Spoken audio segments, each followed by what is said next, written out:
Ce kit est systématiquement livré au domicile des patients en HAD en cas de perfusion ou d'injection de traitement avec un risque de réaction allergique, voire de choc anaphylactique. À l'HAD Vendée, cela concerne plusieurs produits comme le fer inject, le Vyepti, le Tysabri ainsi que d'autres traitements. Pour ces produits, les réactions allergiques restent très rares, mais peuvent tout de même survenir.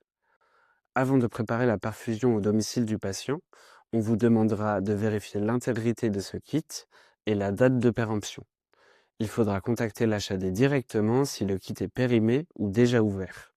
Le kit de réaction allergique doit être utilisé notamment en cas de choc anaphylactique. Les symptômes évocateurs sont les suivants.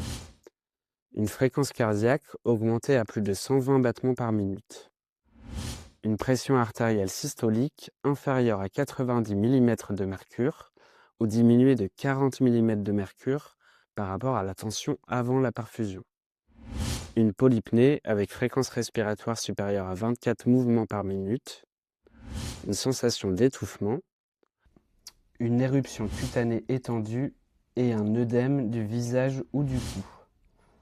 Des symptômes gastro-intestinaux importants ou persistants. Si votre patient présente un ou plusieurs symptômes de ce type, il faut arrêter immédiatement la perfusion et réaliser sans attendre une injection d'adrénaline par voie intramusculaire avec le stylo Anapen.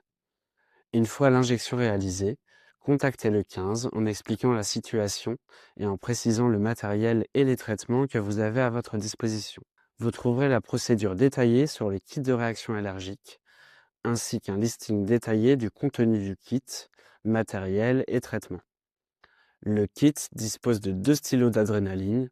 Il sera donc possible de faire une deuxième injection sur avis du 15 en cas d'absence de réponse hémodynamique suite à la première injection. Ce stylo d'adrénaline auto-injectable appelé Anapen se présente de la façon suivante. Se trouve ici le bouchon noir, protecteur de l'aiguille, que vous allez placer au niveau de la face externe de la cuisse de votre patient. Ici se trouve le bouchon rouge de sécurité, déclencheur de l'injection. Vous devez positionner votre poing fermé du côté de l'extrémité rouge, retirer le bouchon protecteur noir, puis placer le stylo sur la face antéro-externe de la cuisse, à mi-cuisse, retirer le bouchon de protection gris et appuyer avec votre pouce sur l'embout injecteur rouge et attendre 10 secondes que la seringue se vide. Vous retirez ensuite le stylo et massez pendant une dizaine de secondes. L'injection peut se faire par-dessus le vêtement.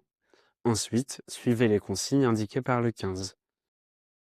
Si vous avez des interrogations, n'hésitez pas à nous contacter.